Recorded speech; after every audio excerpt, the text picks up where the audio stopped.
सीप की चांदी में तू भुलाना, सच्चिदानंद तू नित्य निर्गंध तू जीव माना।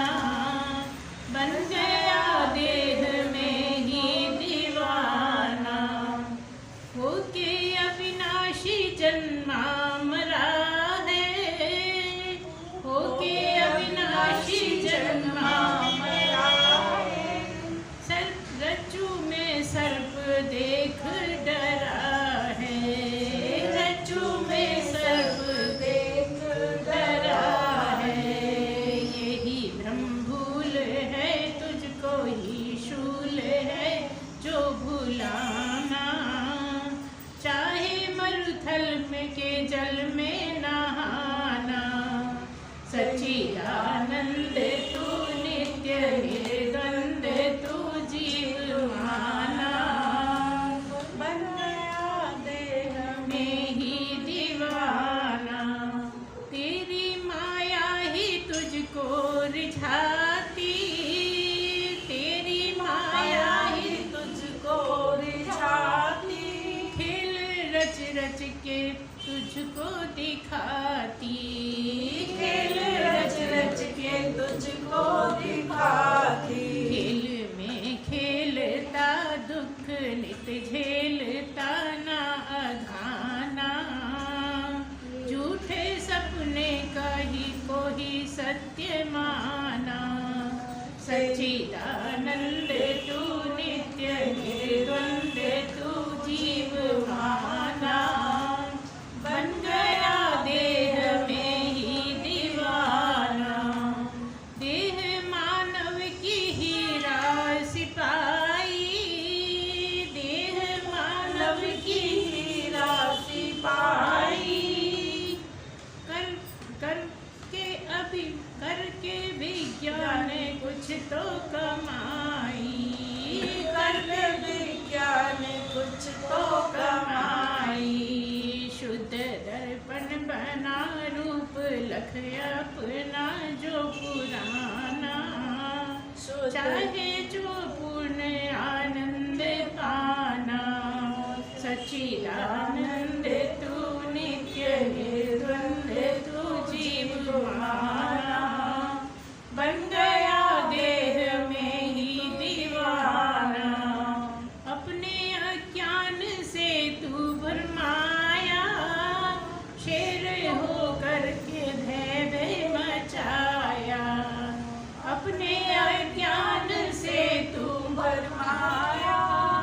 शेर हो करके भय मचाया। मेरा घर बार है, मेरा परिवार है ये खजाना। सीप की चांदी में तू भुलाना, सच्चिदानंद तू नित्य निर्द्वंद तू जीव माना। बन गया देह में ही दीवाना, सच्चिदानंद भगवान की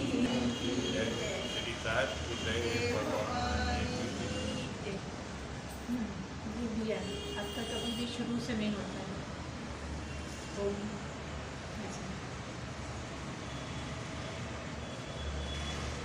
सद्गुरुदेव भगवान की जय।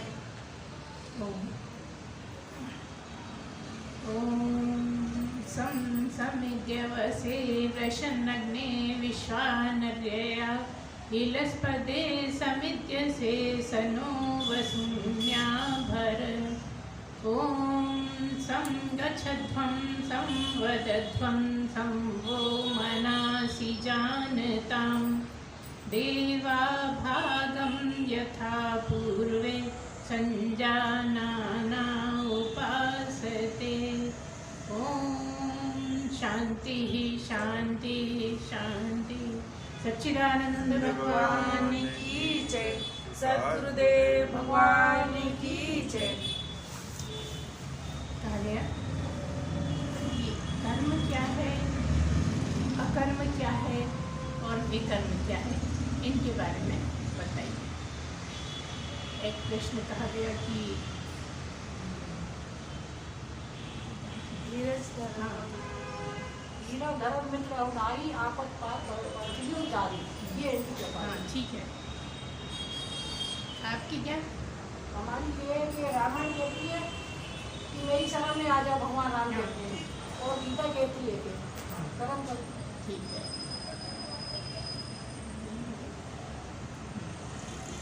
तो सबसे पहले ये है कि इनका कहना है कि ये आपातकाल में ये तीनों चारों को रखना है। कौन कौन? धीरज धर्म मित्र और नारी, धर्म मित्र और नारी। इसलिए हम रामायण ही नहीं है ना, हमें रामायण की चौपाइयाँ आती नहीं। गीता ही पढ़ी है सारे जीवन, रामायण ऐसे पढ़ी है लेकिन उसमें ज़्यादा डूबे नहीं है, इसलिए धर्म मित्र और नारी ये पूछ रही है। तो और एक कृष्ण वो और जैसा चौपाई कह रही है बस वैसा ही अर्थ है हाँ वैसे है। कि परेशानी में ही ये परखने में आते हैं, है ना। अब जैसे मान लीजिए पत्नी की जो सबसे आसान है, जो आपको समझ में आएगी, है ना। अच्छे टाइम पे तो बहुत अच्छा लगता है, पत्नी हो या पति हो, एक दूसरे के साथ बहुत मज़ा आता है, घूमने जा रहे हैं, खा पी रहे हैं, मौज मस्ती कर रहे हैं, शादियों में जा रहे हैं, बहुत अच्छा लगता है। लेकिन जब एक बीमार हो जाता है तो दूसरा कितनी सेवा देता है। अगर वो सेवा नहीं देता मतलब आपातकाल में वो किसी काम का नहीं, वो सचमुच में पत्नी नहीं है, वो सचमुच में मित्र नहीं है, है ना। चाहे मित्र हो, चाहे पत्नी हो, चाहे भाई हो, या और जो है कोई भी हो इनमें से, वो कब पहचाने जाते हैं? जब कोई आफत होती है, जब कोई परेशानी पड़ती है। अगर सचमुच में चाहने वाला है तो उसका भी दिल दुखेगा, उसको भी तकलीफ होगी कि अरे ये बड़ा अच्छा आदमी था, इसके साथ ऐसे क्यों हुआ, क्यों तकलीफ में आ गए, है ना। और जितना बनेगा उतना करेगा भी, जाएगा भी, चर्चा भी करेगा, पूछेगा भी कि अब कैसी तबीयत है। छोटी है उसको आप कितना ही विस्तार कर लीजिए, जैसा कहा गया बस उतना ही है कि उसको जब आपातकालीन समय होता है, जब आप परेशानी में होते हैं, जब आप दुख में होते हैं, जब किसी का बेटा मर गया है, बाप मर गया है, भाई मर गया है, तब वो कितना आपके साथ दुखी हो पाता है। जिसको कहते हैं ना कि सुख में तो सभी आपके अपने लगते हैं, लेकिन दुख में कौन अपना है, बस वही अपना है, इतना ही मतलब है ना। अब इनका कहना है कि रामायण कहती है कि शरण में आ जाइए, और गीता कहती है कर्म करो। जैसा भी प्रश्न रखा गया कि कर्म क्या है, कर्म क्या है, कर्म क्या है, उनको ठीक से समझेंगे तब समझ पाएंगे कि कर्म क्या है, कैसे करो, है?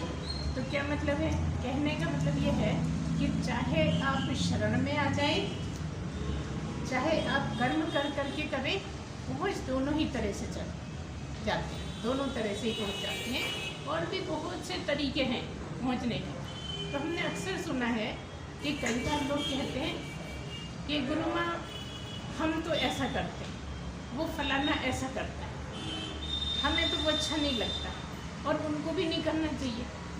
तो हम ये समझाना चाहते हैं कि जो जैसा कर रहा है उसको वैसा करने दो। सबके एक से मार्ग नहीं है, सबका अपना अपना ढंग है पढ़ने। यहाँ तक कि महात्मा भी जो है सब एक तरह से नहीं चले। किसी ने नाम जब से ही पा लिया है ना, किसी ने बड़ी कठिन कठिन तपस्याएं करी हैं, एक टांग से खड़े रहे, बरसों जंगलों में रहे।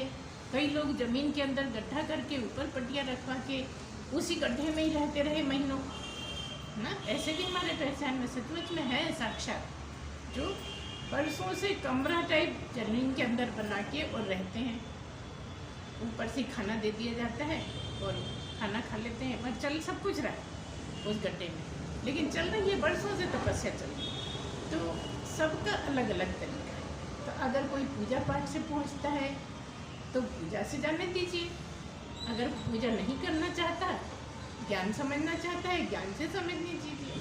मतलब तो पहुंचने से है, चाहे ये मानो चाहे वो मानो, मतलब केवल भगवान को पा लेना, समझ लेना, हो जाना ही है।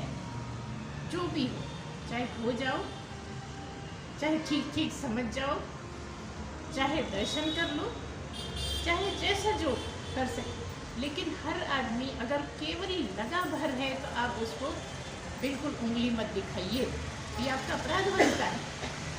कई बार आप इस पर बहुत जोर देते हैं, वो तो ऐसा करते हैं, वो तो ऐसा करती है, ऐसा नहीं करना। नहीं नहीं, जिसको जैसा करना है, उसको क्या रुचता है, क्या भाता है, किस तरह से उसकी यात्रा है, आपको नहीं पता, किसी को नहीं पता, है ना। तो जरा भी टोका टाकी नहीं करिए, आप तो बस अपने मार्ग पे चलिए जो आपको अच्छा लगता है। अगर आप नहीं करते हैं तो मत करिए, जो करते हैं उसको अच्छे पूरे लगन से करिए, श्रद्धा से करिए, डूब कर करिए, है ना। क्योंकि यहाँ शरीर से कुछ लेना देना नहीं, होठों से कुछ लेना देना नहीं, आँखों से कोई मतलब नहीं। जितने भी शरीर के अंग हैं वो केवल इसलिए हैं कि आप उनको पवित्र करें और भगवान का नाम ले लेके भगवान के काम में लगा कर। जैसे हम कई बार आपको बताया करते हैं कि भाई तीर्थ जाओ, आपके पैरों की शुद्धि हुई, है ना। दर्शन करोगे, आँखों की शुद्धि होगी। आप कहते हो हम तो मानते ही नहीं है, तो मूर्ति है, हम इसको नहीं नहीं, भाव से मतलब है। भगवान के पास क्यों जाते हो? भाव बनाने के लिए जाते हो। भाव नहीं बनता इसलिए मूर्ति के पास जाना पड़ता है। अगर आप इतने सक्षम हैं कि अपने अंदर ही भगवान को देख पाते हैं, समझ पाते हैं, सत्संग सुन के, ज्ञान की कक्षा में बैठ के अगर समझ पाते हैं तो और अच्छी बात है। कोई इसमें ये नहीं तो फिर हम श्रेष्ठ हो गए, ऐसा नहीं, हम बहुत श्रेष्ठ हो गए, हम ज्ञान समझते हैं, ऐसा बिल्कुल नहीं है। इस गफलत में मत रहिए। जिसका जैसा मार्ग है उसको उसी तरह से चलने दीजिए, और एक समय आएगा जब वो ज्ञान समझना चाहेगा। अगर ज्ञान में बैठता भी है तो बड़ा भाग्यशाली है, क्योंकि अगर सच्चा गुरु है, ब्रह्मनिष्ठ है, तो उसके कर्म वैसे भी कटते हैं। सत्संग सुनने से बहुत ज़्यादा मदद मिलती है, और कंडीशन वही है कि कोई ब्रह्मनिष्ठ गुरु हो, सच्चा गुरु हो, पूर्ण पुरुष हो, तो सुनते सुनते भी कर्म करते हैं, बनते भी रहते हैं और कटते भी रहते हैं। इसलिए किसी को भी कम मत समझिए। तो रामायण की क्या अंतर क्या है रामायण में और गीता में? रामायण में अंतर ये है कि रामायण में जो राम हैं, रामायण के जो हीरो हैं राम हैं, तो वो आदर्श पुरुष हैं। रामायण में आदर्श पुरुष हैं, वो आप ही की तरह अपना जीवन बताना चाहते हैं, है ना। तो क्या मतलब है, रामायण का जो है राम है, उनके पीछे चलने का आदेश है। राम जो करते रहे, जैसे कष्ट उठाते रहे, सब तरह से सब चीज़ों का पालन करते रहे, सबका अलग अलग रोल कितना अच्छा निभाते रहे, उनका देख देख के आपको अपने जीवन में उतारना है। और कृष्ण का क्या है? कृष्ण का जो कहा है उसको मानना है। कृष्ण जो किया है वो नहीं मानना है, वो नहीं करना है कि उनने तो गोवर्धन उठाया तो हम भी उठाएंगे। जो ऐसा कहते भी हैं तो मूर्खता करते हैं कि आप तो गोवर्धन उठा के बताओ, आप ऐसा करके बताओ। जैसे तो जितने भी महात्मा वो सब ने एक सा नहीं किया, किसी का कुछ है, किसी का कुछ है, किसी का। आज के समय में भी जो महात्मा है सबका एक सा नहीं होता। भगवान ने किसको किस कारण से भेजा है, किस तरह से वो पूर्णता को प्राप्त होगा, क्या चलेगा, कैसा बाद में उसको क्या करना है, सब एक साथ नहीं करेंगे। भजन गा रहे हैं तो सब राग मिला के गाएंगे, है ना। सबका अपना अपना रोल है, सब अपने अपने उसे पारंगत होने के ही आपके लिए रखा गया है कि आप अपने विषय में, अपने मार्ग में, अपने जो भी करते हो उसमें पूरी डूब के करो, लीन होके करो, मन से करो। इतने ज़्यादा उसमें एक हो जाओ जैसे तुम और परमात्मा दो नहीं, एक ही हैं, और है एक ही। परमात्मा कोई अलग से नहीं रखा हुआ है कि आप अलग हैं परमात्मा अलग। हर एक के पास अंदर है, का क्या मतलब है कि वो आपके ही रूप में बैठा है। क्योंकि शरीर तो खत्म हो जाता है, लेकिन आप कहीं और जाके कुछ और बन जाते हैं। तो जब तक बनते रहते हैं तब तक आप जीव हैं। और जब आप बनना खत्म हो जाता है, जब आपके पूरे कर्म हो जाते हैं, जब आप ज्ञान ठीक से समझ जाते हैं, जब ब्रह्मनिष्ठ गुरु कोई मिलता है और आप ठीक ठीक उस दिशा में चल रहे होते हैं, ठीक से समझ पाते हैं, जिस दिन ये ज्ञान हो जाता है, ऐसे सुन सुन के तो बहुत पता है कि मैं ही अविनाशी हूँ, लेकिन अभी बैठती नहीं बात। अभी इसको मन मानने को तैयार नहीं होता कि ये कैसे मानने कि मैं अविनाशी हूँ। अविनाशी तो परमात्मा है, तो परमात्मा क्या कहीं अलग है? हर एक के अंदर परमात्मा बैठा है, वो तो अंतर्यामी बन के बैठा है, वो आपके रग रग में बैठा है, वो आप ही आपके रग रग में बैठे। तो जब हम ये कहते हैं कि आप ही आपके रग रग में बैठे हो, तो आप फिर शरीर का सोचने लगते हो। हम कह रहे हैं वो तत्व हो जो रग रग में बैठा है और बाहर भी है और हर जगह है, वो तुम हो। मतलब शरीर को छोड़कर जो है वो तुम हो, और शरीर को छोड़कर जो है वो परमात्मा है। तो यहाँ दो नहीं है, जो तुम हो वही वो है। क्योंकि तुम अभी समझ नहीं पा रहे इसलिए जीव हो, क्योंकि तुम अपने शरीर को ही मैं मानते रहते हो, स्थूल शरीर को ही मैं समझते हो। क्योंकि सूक्ष्म का तो पता ही नहीं चलता, स्थूल का तो पता चलता है। लेकिन हम ये बता रहे हैं कि जब तक जीवित हैं जब तक स्थूल शरीर का पता लगता है, और उसी शरीर को आप मैं कहते हो इसलिए जीव हो। और स्थूल शरीर छोड़ देते हो तो भी जीव इसलिए हो क्योंकि सूक्ष्म शरीर हो। तुम्हारे पास सूक्ष्म शरीर भी है, एक स्थूल शरीर है, एक सूक्ष्म शरीर है। तो जब तुम शरीर छोड़ के दूसरे शरीर में जाते हो तब भी तुम जीव ही होते हो, परमात्मा नहीं हो जाते। मालूम तुम्हें सब पढ़ने लगता है, जानने लगते हो कि मुझे कहाँ जन्म लेना है, मेरे कितने कर्म पड़े हैं, कैसे कटेंगे, क्या किया जाएगा, इतना मालूम तो पड़ने लगता है। लेकिन तब भी आप जीव ही रहते हैं क्योंकि सूक्ष्म शरीर अभी है, शरीर को ही मैं समझते हैं। इसीलिए स्वर्ग में जो देवता भी हैं वो भी भगवान के स्तर पर नहीं हैं। अगर आप स्वर्ग में जाने की भी कामना करते हो तो क्या होगा, वहाँ भोग के वापस फिर यहीं आ जाओगे जमीन पर, है ना। तो जब जमीन पे आ जाओगे तो फिर सब वही भोगना पड़ेगा। तो जो स्वर्ग में कहते हैं ना कि बस जो चाहो वो मिल जाता है खाने के लिए, ऐसे सुना है ना आप लोगों सबने कि जो भी चाहो एकदम आ जाता है। तो हम ये पूछ रहे हैं, आप अभी अगर कुछ चाहो कि हम फलानी जगह गए थे, कुंभ मेले में गए थे, तो आ जाता है कि नहीं दिमाग में, बस वैसे ही आ जाता है। गुलाब जामुन खाएंगे, गुलाब जामुन आ गया कि नहीं, स्वाद आ गया कि नहीं, है ना। तो जो खाने की चीज़ें हैं, जाने की जगह हैं, कुछ भी है, उसके लिए शरीर चाहिए। स्थूल शरीर से ही खाओगे, सूक्ष्म शरीर से नहीं खाओगे। लेकिन कुछ हद तक माना जाता है कि सूक्ष्म शरीर से खाते हैं देवता, देवताओं के पास सूक्ष्म शरीर ही है। स्थूल तो यहाँ छोड़ गए हैं, और जहाँ स्वर्ग है वहाँ बिना स्थूल शरीर के रहते हैं, सूक्ष्म शरीर है। और सूक्ष्म शरीर से न खा सकते हैं, न नाच सकते हैं, न गा सकते हैं, न कुछ कर सकते। लेकिन है क्या कि इंद्रियां पूरी हैं 10। शरीर के बिना इंद्रियां भी काम नहीं करती, लेकिन है। इसलिए जब हम हवन करते हैं, अगरबत्ती जलाते हैं, कुछ भगवान के लिए चढ़ाते हैं, इत्र लगाते हैं, तो उसका भोग करते हैं देवता भी। इंद्रियां है ना, इसलिए भोग करते हैं। और इसलिए कह दिया है कि देवताओं को तुम खुश करो तो देवता तुम्हें खुश करेंगे। क्यों कह दिया, क्योंकि करने वाले यही लोग हैं। और ब्रह्मा, विष्णु, महेश आदि आदि जिसको जिस पोस्ट पे रख दिया होगा, सब करने वाले ही हैं, भगवान नहीं, परमात्मा नहीं करता। सब करने वाले यही लोग हैं जो स्वर्ग में रहते, अलग अलग काम बांटे हुए, ठीक है ना। तो इसीलिए हवन करना, ये जो सब तुम करते रहते हो, वो इसीलिए कि बहुत सूक्ष्म रूप में वो लोग खाते हैं। तुम जो भी हवन में डालते हो तो बहुत सूक्ष्म हो गया ना पूरा, उसको खुशबू सारे में फैल गई और ऊपर की तरफ जा रहा है। तो वो सब भगवान नहीं, देवता ग्रहण करते हैं। इसलिए गीता में कृष्ण ने कह दिया कि तुम सीधा मुझसे ही मिलो ना, सीधा मेरी ही पूजा करो ना। तुम देवताओं को बीच में क्यों लाते हो, तुम किसी और को क्यों नहीं लाते, क्यों ले आते हो। जो भी तुम किसी के लिए करते हो सब मेरे पास पहुंचता है ना। मतलब जैसे अपन कहें वाया देवता, कर तो रहे आप देवताओं के लिए, लेकिन परमात्मा ही देख रहा है, फल देने वाला भी वही है ना। तो जो फल देने वाला है वही सब कुछ है। तो यहाँ हम ये कहना चाहते हैं कि देवताओं को भी करना बुरा नहीं है, क्योंकि एक स्थिति ऐसी होती है जब भगवान से पहले देवताओं को ही आदमी पूछता है। कुछ पत्थर रख लिया, कुछ भी रख लिया, टीका लगा दिया, चढ़ा दिया, कुछ भी कर दिया, मिला दिया, है ना। तो भाव क्या है कि भगवान को नहला रहे हैं।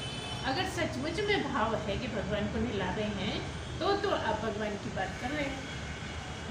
उतने टाइम तो आप देवता को भी भगवान ही मान के कर रहे हो ना, ब्रह्मा को भगवान मानते रहे कि शुरू में तो बड़ी मुश्किल से ये आस्था बन पाती है कि ब्रह्मा विष्णु महेश भगवान नहीं है, उससे पहले तो सब भगवान ही मानते हैं।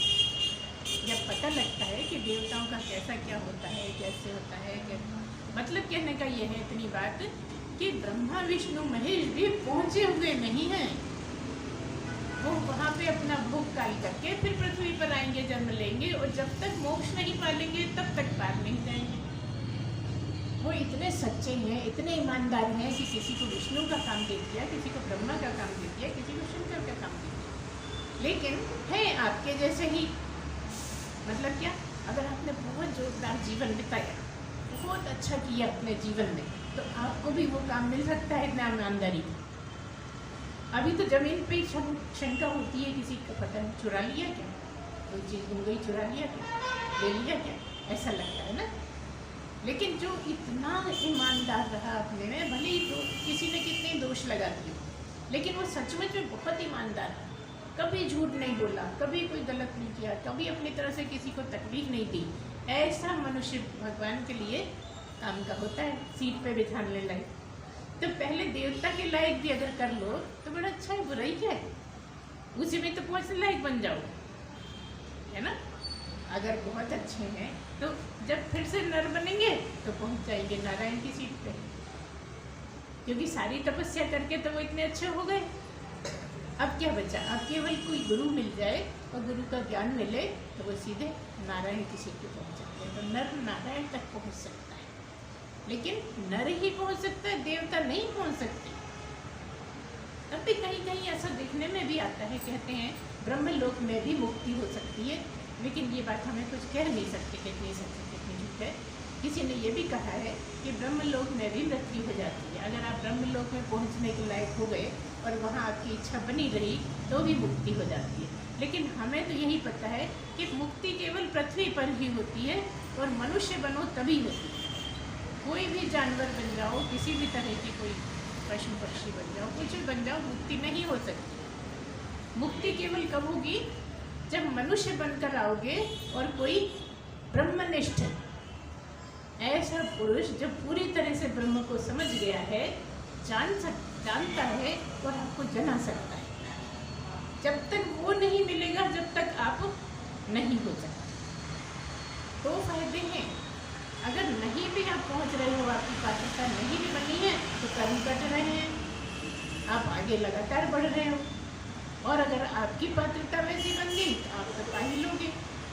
लेकिन बहुत सी बातें रहती हैं कि भाई धंधा करते हैं, हम नौकरी करते हैं, हम ऐसा करते हैं, हम ऐसा करते हैं, तो ये तो इतना तो हो ही जाता है, इतना तो करना ही पड़ता है ना। ये सब किसके आगे आप खुद सोच लीजिए, समझ लीजिए कि अगर हम झूठ बोल रहे हैं तो इतना तो बोलना ही पड़ता है, अगर हम इतना चला रहे हैं तो इतना तो करना ही पड़ता है। इस तरह से कर करके भी गलतियाँ हो जाती हैं, जबकि आप मर्जी से नहीं कर रहे, मन से नहीं कर रहे, नहीं चाह रहे कि हम ऐसा करें, लेकिन समस्या आ गई ऐसी जो करना पड़ा। तो जब आप इतने पवित्र हो जाएंगे तो भगवान ऐसी जगह देंगे कि आपको झूठ बोलना ही नहीं पड़ेगा। अभी मान लो कोई टीचर है तो भगवान ने तो वहाँ उसको लगाया ना, उतनी काबिलियत थी कि टीचर बन गया। कोई क्लर्क है तो उतनी काबिलियत थी कि क्लर्क बन गया। तो जब उतनी काबिलियत हो जाएगी तो ऐसी सीट मिलेगी जहाँ ना झूठ बोलना पड़ेगा, ना छल करना पड़ेगा, ना कपट करना पड़ेगा, और तब आपकी तैयारी होगी। और ऐसे में जैसे तैयारी जैसी हालत होगी तो आपको गुरु मिल जाएगा। तो कुछ तो आपने किया होगा जो मिला होगा। अच्छा, मिला कि नहीं मिला ये बताओ। तो कुछ तो आपकी तपस्या रही होगी ना, नहीं होगी? नहीं तो मिलना भी तो इतना आसान नहीं है, दर्शन भी आसान नहीं है। और फिर हम ये भी कहते हैं कि भले ही गुरु है, लेकिन मन नहीं कहता कि जो सदगुरु है, उनके लिए भी गुरु नहीं मिला है। जिसको मिला है और विश्वास भी है, जिसको विश्वास भी है कि हाँ ये सदगुरु है और सचमुच में वो सदगुरु है भी, तब ही काम होगा। वही बात आ गई ना श्रद्धा की। श्रद्धा मतलब विश्वास। अगर विश्वास तो बहुत है लेकिन है नहीं तो भी कुछ नहीं होगा। ना तो कर्म कटने वाले हैं, ना आपकी सफाई होने वाली है। जितनी आप मेहनत से कर रहे हो उतनी तो होगी, लेकिन फिर सत्संग से थोड़ा थोड़ा ज्ञान तो होगा, लेकिन कर्म कटने की गारंटी नहीं है। कहते हैं ना कि ज्ञान अग्नि में भस्म हो जाते हैं कर्म। तो वो वाली बात है।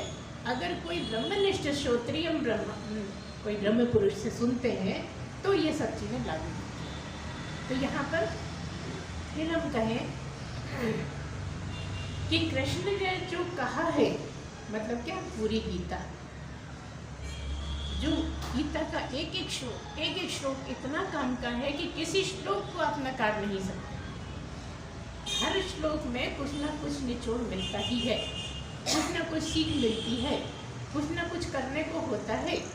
इसलिए गीता कृष्ण की है और कृष्ण की नकल नहीं करनी है, कृष्ण के कहे पर चलना है। राम आदर्श पुरुष हैं, वो आपके जैसे ही बताना चाहते हैं कि देखो मैं भी जन्म लेकर आया हूँ, जब मैं कर सकता हूँ तो तुम भी कर सकते हो। मैं भी इतनी तकलीफ़ों में रहा, मेरी भी पत्नी बिछड़ गई, मैं भी कितने परेशान होता रहा और इसलिए रोए भी। देखिए जंगल में रोए भी, जैसे तुम रोते हो वैसे मैं रोता हूँ, इसमें क्या है बात, है ना। अब सती जी को शंका हुई है, एक अलग बात है ना। सती को शंका जो होती है वो एक अलग टॉपिक हो गया, पूरी चर्चा हो चुकी है अभी, है ना। तो क्या मतलब है, आपका जो प्रश्न है वो यही है कि इसमें कंफ्यूज मत हो जाए कि क्या करें, शरण में जाएं। शरण में गुरु की जाना है ना। भगवान की शरण में तो गुरु के आने से पहले हो ही, और गुरु की शरण में जाना मतलब भगवान की शरण में है। तो क्या है, भगवान तो है, भगवान को तो पूजा करते रहे लोग, लेकिन जब गुरु मिला तो वही गुरु वही भगवान हो गए, अगर आपका मन मान पाए। इसलिए गुरु को भगवान की ही जगह दे दी, इसलिए गुरु को भगवान जैसा ही मान लिया गया, भगवान से ऊंचा मान लिया। शंकर जी ने तो यहाँ तक बोल दिया कि पहले भगवान, बाद में, पहले सदगुरु, बाद में भगवान, है ना। ऐसा प्रसंग आता है आपके रामायण, और रामायण आप लोगों ने बहुत पढ़ी, हम ही ने ज़्यादा नहीं पढ़ी है, हम स्पेशली कह रहे हैं ताकि कोई कहे कि तो रामायण का कभी कुछ बोलती ही नहीं है। हाँ कुछ बोलते हैं, छोटी छोटी लाइनें एक दो आधी आधी, बाकी तो रामायण का हमें बहुत आता नहीं है, सच्ची बात है। हमने सारे जीवन गीता ही पढ़ते रहे, हम लगातार 35-37 साल तक लगातार गीता ही पढ़ते रहे। तो वही हमारे जीवन में ज़्यादा उतरी है और उसी तरह से ही हम चले हैं, तो हम वही बताते हैं। लेकिन ऐसा नहीं है कि हम भक्ति का नहीं बताते, भक्ति के भी बारे में सब बताते हैं, जिसके जो भी प्रश्न होते हैं वो भी हल करते हैं। लेकिन आपके जैसा ही प्रश्न होगा वैसा हम जवाब दे देंगे, है ना। प्रश्न रखने की पूरी छूट दे देते हैं कि जिसको जो प्रश्न रखना है आप रखिए, नहीं भी बनता है रखते तो आप जो बोलना चाहें बोलिए, हम ठीक करें। ठीक है, ऐसा नहीं है कि बिल्कुल आप जमा के बोलोगे तभी हम आपको जवाब देंगे। जिसकी जैसी स्थिति है, कई बार घबरा जाते हैं, नहीं बोल पाते अपने मन के भाव की बात, तो आप जैसे भी बोल सकते हैं वो बोलिए और हम उसको ठीक करके आपसे पूछ लेंगे, यही बात है, और बताएंगे। ठीक है, अब आगे बात यह है कि एक है कर्म, एक है अकर्म और एक है विकर्म। ये क्या है? कर्म तो हमने बहुत सुना है, ये अकर्म विकर्म क्या होता है? पहले तो कर्म भी सुना होगा, लेकिन कर्म को भी समझना है। कर्म का क्या मतलब है, कर्म कैसे होते हैं? पहले आपके अंदर संकल्प उठता है, कुछ भी करने का संकल्प उठता है, और फिर इंद्रियां ही इंद्रियों के विषयों में चली जाती हैं, और वैसा ही होता रहता है। जैसा कर्म करना है वैसा आप कर जाते हो, क्योंकि आपने मन से स्वीकार कर लिया है, आपका संकल्प है कि मुझे ये करना है और कर लेते हो। और करना है का मतलब ये कि आप करता हो, आप करता हो, इसलिए आपका भाव आता है कि मुझे करना है, मैं करूँगा, मैं करके रहूँगा। क्या मतलब? आपने अपने आप को कर्ता मान रखा है, और हम आपको ये बता रहे हैं कि ये जो दिख रहा है ये आप नहीं है, इसमें जो रहने वाला है वो आप हैं। मतलब आप असली में अविनाशी हैं और आप नाशी के चक्कर में हैं, और नाशी को ही मैं मानते हैं। तो नाशी जब तक मानते हैं जब तक कर्ता बने रहते हैं।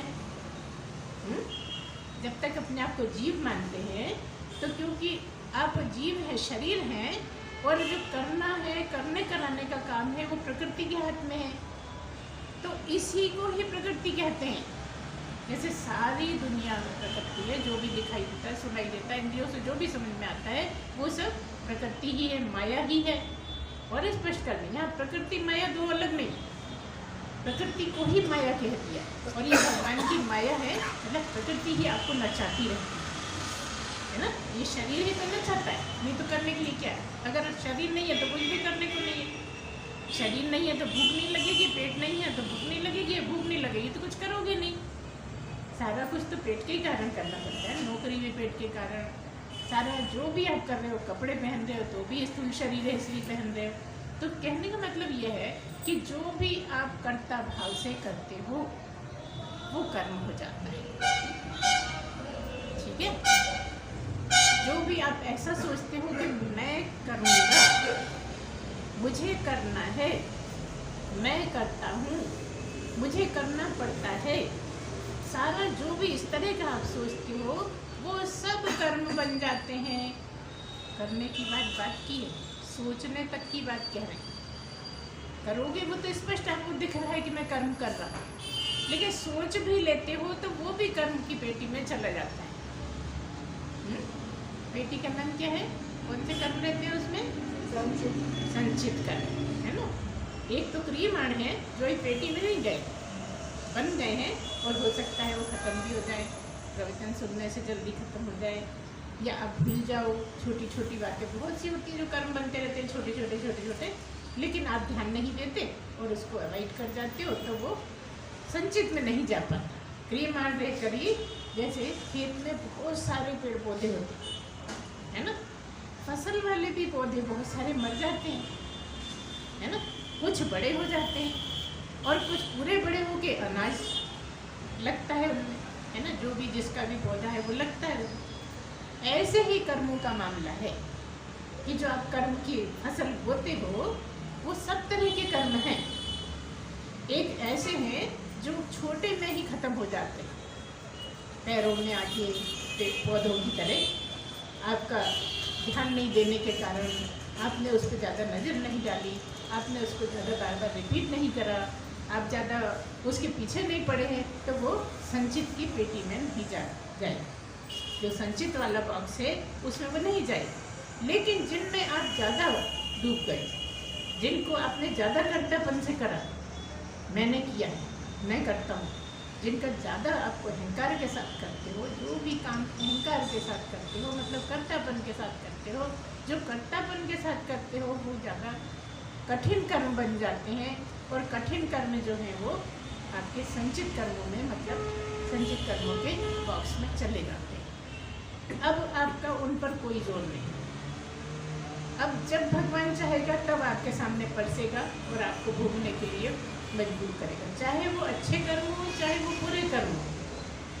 अच्छे कर्म में भी आप ज़्यादा डूब रहे, अरे भाई बड़ा मज़ा आया, ऐसा हुआ वैसा हुआ, कितना मज़ा आया, 15 दिन तक बहुत मौज करी, उसका भी आपको जो भी फल देना चाहेंगे भगवान देंगे।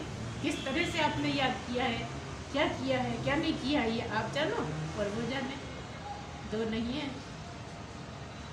है ना, है एक ही। तो जो आप जानते हो वही वो जानता है, मतलब आप ही हो अपने निर्णय लेने वाले। अभी नहीं ले सकते, है ना।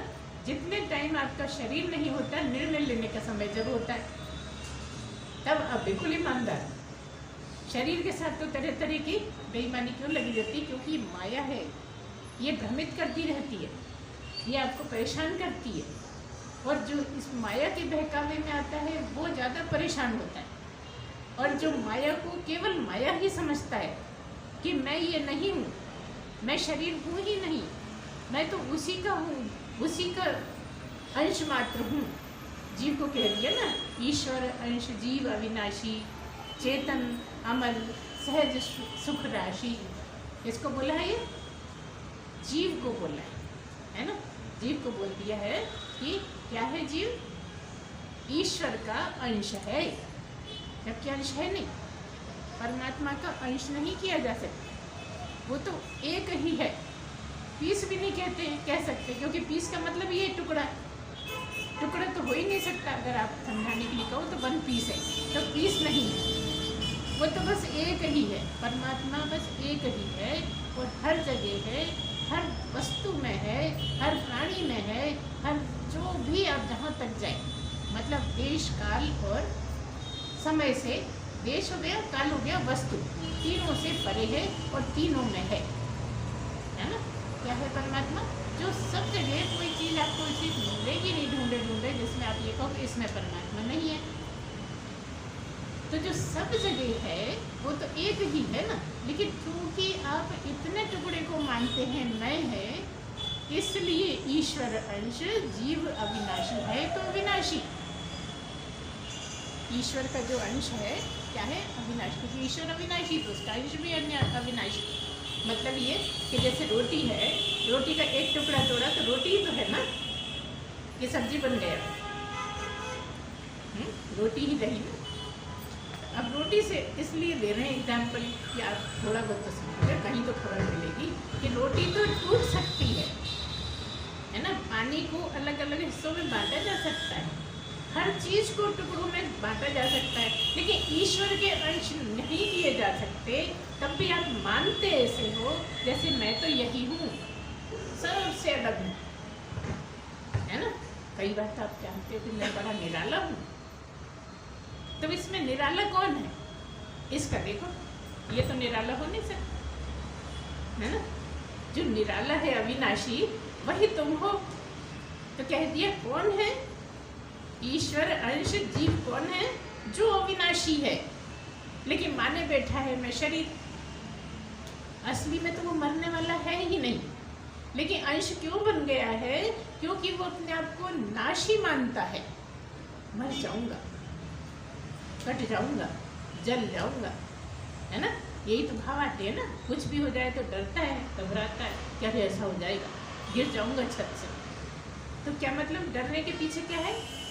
सब डरों के पीछे एक ही बात है कि मर जाऊंगा। फाइनली डरने का मतलब क्या कि मरने का ही डर है और किसी का डर नहीं। आप कहते हैं ना हमें किसी का डर नहीं पड़ा, बस इससे डरते हैं। तो डरते तो मरने से ही, कितना भी आप कहो, लेकिन घूम फिर के बात यही आ जाती है कि मरने से ही डरते हो। अगर तुम्हारा ये भय निकल जाए, अगर मरने से डरना बंद हो जाए, तो मनुष्य नहीं ईश्वर हो। क्या समझ में आया? हमने कहा ईश्वर अंश जीव अविनाशी। जीव है तो ईश्वर ही, लेकिन वो अपने आप को अंश समझता है, इसलिए रामायण में कह दिया कि ईश्वर अंश जीव अविनाशी। फिर आगे क्या क्वालिटी बताई? चेतन, अमल, सहज, सुख राशि। क्या है जीव? जीव ये नहीं है, चेतन है। ये चेतन नहीं है, ये तो क्या है? जड़ है। इस यहाँ पर दो चीजें हैं, एक जड़ है और एक चेतन है। तो कह दिया तुम ये जड़ नहीं, तुम चेतन हो, क्योंकि तुम जीव हो। हम कहते हैं तुम जीव हो, मानते हैं हम जीव, लेकिन तुम हो चेतन। चेतन, अमल मतलब मल रहित, कोई खराबी तुम में है ही नहीं। यहाँ जो दो चीजें हैं, एक परमात्मा और एक शरीर, एक चेतन और एक जड़। तो इसमें तुम कौन से वाले हो? जो अमल है वो तुम हो। ये मल सहित है और तुम मल रहित हो, इसलिए कह दिया अमल, चेतन, अमल, सहज। बिल्कुल सहज हो तुम। जो तुमने अभी असहजता अपना रखी है, तरह तरह से असहज हो जाते हो, वो तुम नहीं हो। असहज इसके कारण होती हो, काया के कारण, माया के कारण, नाशी के कारण तुम असहज हो जाते हो। क्या रे कैसे लग रहे? जरा शीशा देख ले, बाल ठीक ठाक है कि नहीं? कुछ चेहरे पे लग तो नहीं रहा? तुम हो क्या? तुम्हारा कोई चेहरा है? कुछ लगेगा तुम्हें? कोई छू सकता है? कोई तुम्हें बिगाड़ सकता है? तुम्हारी शक्ल कुछ नुकसान कर सकता है? कोई शक्ल नाम की चीज है तुम्हारी? तो तुम असहज क्यों हो गए हो? क्योंकि इसको मैं मानते हो, नाशी को मैं मानते हो, मल सहित वाले को मैं मानते हो, इसलिए, है ना। तो चेतन तुम हो, अमल हो, चेतन, अमल, सहज हो और सुख राशि हो, मतलब तुम सुख में ही रहने वाले हो। अच्छा, यहाँ सुख राशि क्यों कह दिया? आनंद राशि क्यों नहीं कह दिया? आनंद राशि ब्रह्म, इसलिए सुख राशि कह दी। चेतन, अमल, सहज, सुख राशि। सुख राशि हो, आनंद राशि नहीं। इसमें रहते हो, चेतन हो, अमल हो, सारे हैं तुम में खूबियाँ, लेकिन हो क्या? सुख में रहते हो, आनंद में नहीं रहते। जब जब सुख आता है, जब जब तुम्हें सुख मिलता है तो आनंद नहीं होता हो। आनंद कब होगा? जब आ गया तो जाएगा ही नहीं, वो आनंद होगा। तो सुखों में ही भटके रहते हो, सुखों में लगे रहते हो, इसलिए तुम सुख राशि हो। इसलिए कहती है ईश्वर अंश जीव अविनाशी, चेतन अमल सहज सुख राशि, है ना। इस तरह से तुम्हारा परिचय करा दिया। तो क्या मतलब है? क्योंकि जीव हो, क्योंकि शरीर को लेके बैठे हो और शरीर को ही मैं कहते हो, इसलिए कहते हो मैं करता हूँ, और मैं करता हूँ इसलिए कर्म बनते हैं, उनको कहते हैं कर्म। ठीक है, पहला पॉइंट कर्म, कि आप जो भी करते हैं कर्तापन में करते हैं, अहंकार में करते हैं, इसलिए वो कर्म बनते हैं। अगर आपका ये अहंकार हट जाए, अगर आपका जो अहंकारी होना है वो हट जाए, है ना, और आपको ये नहीं लगे कि मैं करता हूँ, मैं ये हूँ इसलिए मैं करता हूँ, अगर आप सही सही जाने कि मैं तो अविनाशी हूँ, इस भाव में रहने की कोशिश करें, तो कभी कभी कोई कर्म ऐसे भी होंगे जो अकर्म हो जाएंगे, मतलब उसका फल नहीं मिलेगा तुम्हें, करे तो, लेकिन जिनका फल नहीं मिलेगा, जो अहंकार रहित हैं, वो क्या होंगे? अकर्म। कर्म का क्या कहा? अहंकार सहित जो है, जो कर्तापन के साथ हैं, वो है कर्म। बस इसका उल्टा जो है वो अकर्म। कर्म होते हुए भी वो कर्म नहीं बनेंगे, मतलब उसका फल नहीं भुगतना पड़ेगा। इसलिए कह दिया कि अगर ब्रह्म को पाना है तो ब्रह्म भाव में रह के काम करते रहो, ये जानते हुए कि मैं अविनाशी हूँ, ऐसे काम करो, कितना भी काम कर लो तो तुम अकर्ता ही होगे। लेकिन अहंकार विमूढ़ आत्मा है, विमूढ़ होने के कारण, मूढ़ होने के कारण अहंकार आता रहता है, और अहंकार में जो भी काम करते हैं वो कर्म बन जाते हैं, और क्योंकि कर्म बने हैं तो कर्म फल मिलेगा, अच्छा हो या बुरा हो। तो कर्म का मतलब जो अपने अहंकार में किए हैं, जो अपने इसको मैं जानते हुए किए हैं, वो है कर्म। और जो आप ये ठीक समझ गए हो कि मैं करता नहीं हूँ, मैं तो इसमें रहने वाला हूँ, ये करता है, इसकी ज़रूरतें हैं, इसको ज़रूरत है इसलिए करता रहता है, और मेरा कोई रोल नहीं है, तो वो कर्म हो गए। ठीक है, एक कर्म हो गए, एक अकर्म हो गए। तीसरा है विकर्म। विकर्म के अलग अलग लोगों ने बोला गया है, लेकिन हम जितना जानते हैं, जो हम मानते हैं जिस चीज़ को, वो कहा है विकर्म का मतलब जो निकृष्ट कर्म है। शब्द से ऐसा लगता है विकर्म जैसे विशेष कर्म, लेकिन विशेष कर्म नहीं। विकर्म का मतलब है निकृष्ट कर्म, जो बिल्कुल ही बेकार है, जो जीव को करना शोभा ही नहीं देते, जो मनुष्य नामक जीव को करना बिल्कुल वर्जित हैं। ऐसे कर्म जो कर लेता है उसके कितने कठिन भोग होते होंगे, सोचिए कितनी तकलीफों में रहना पड़ता हो। तो ऐसे में जो निकृष्ट कर्म है, जो बिल्कुल नहीं करना चाहिए वो किए हैं, उनको कहा विकर्म। ठीक है, विकर्म का मतलब क्या है कि वो आपके दायरे में बिल्कुल नहीं थे। एक बार जानवर कर जाए तो ठीक है, कीड़े कर जाए तो ठीक है, वो तो क्या करेंगे बेचारे, उनको तो कुछ करना ही नहीं है। जो भगवान करा रहा है वो कर रहे हैं, इसलिए कीड़े मकोड़ों को, जानवरों को फल नहीं मिलता।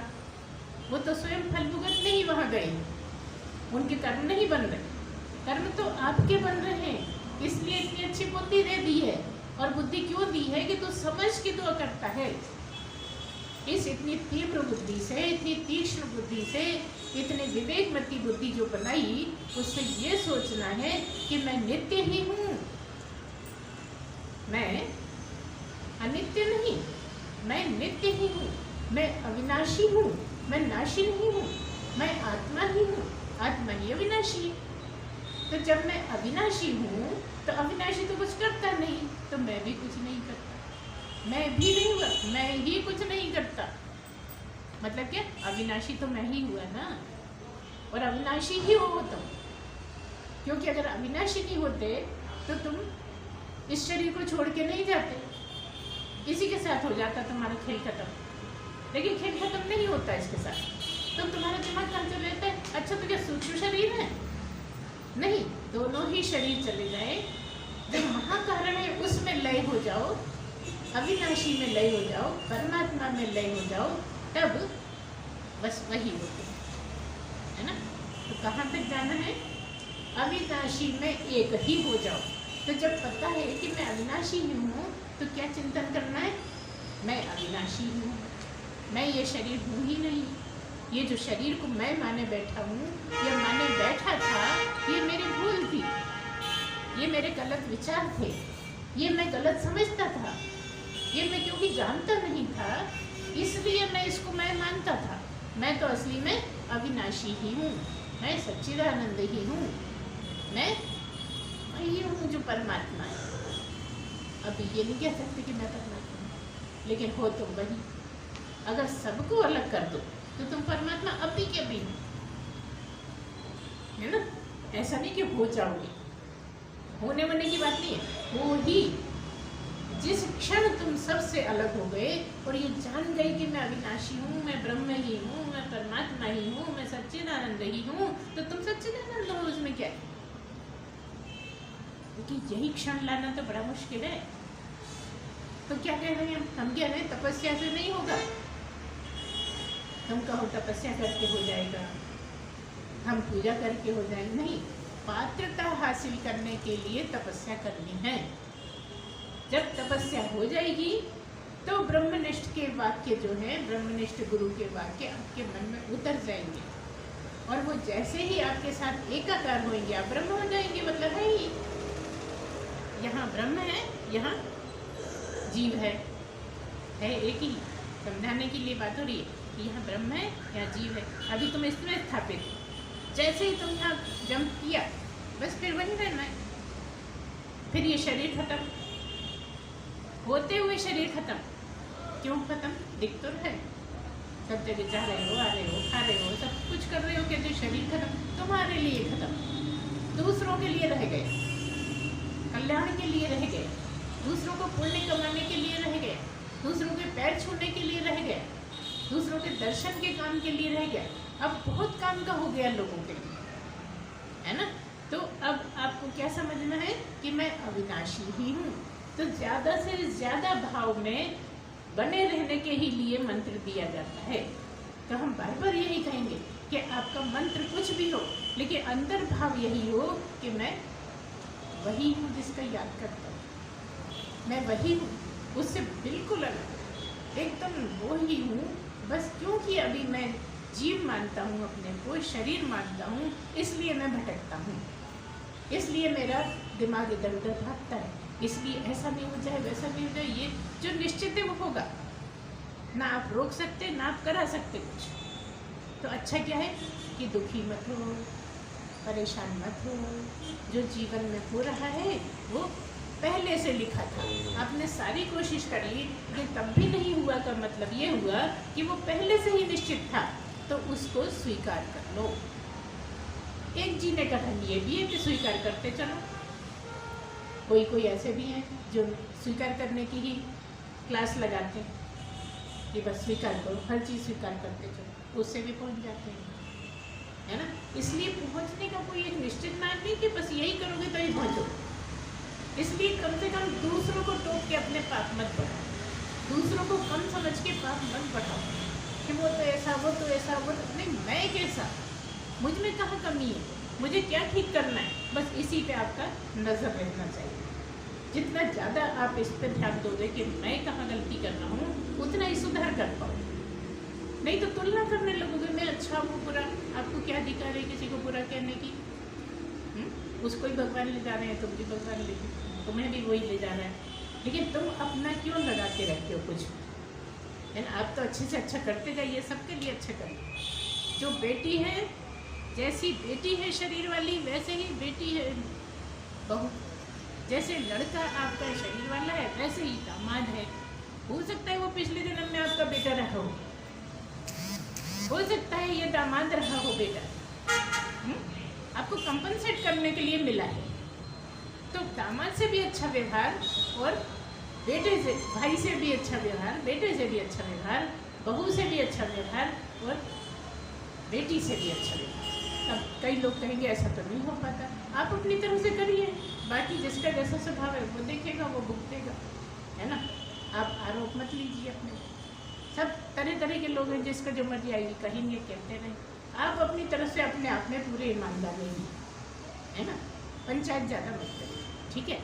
इस तरह से कर्म भी समझा आपने और अकर्म भी समझा और विकर्म भी समझा। आज के यही प्रश्न थे, मैं समझती हूँ शायद सभी पूरे हो गए हैं, तो इसलिए आप इसको ठीक से जो हम बातें बोलते हैं, जो आपको समझाते हैं अपने ठोक ठोक के, उनको रखिए, उतारिए, जीवन में ले आइए, बार बार मनन चिंतन करिए। इसीलिए गुरु की याद करनी रहती है कि जब गुरु को याद करोगे तो उसके वाक्य भी याद आएंगे कि क्या क्या था।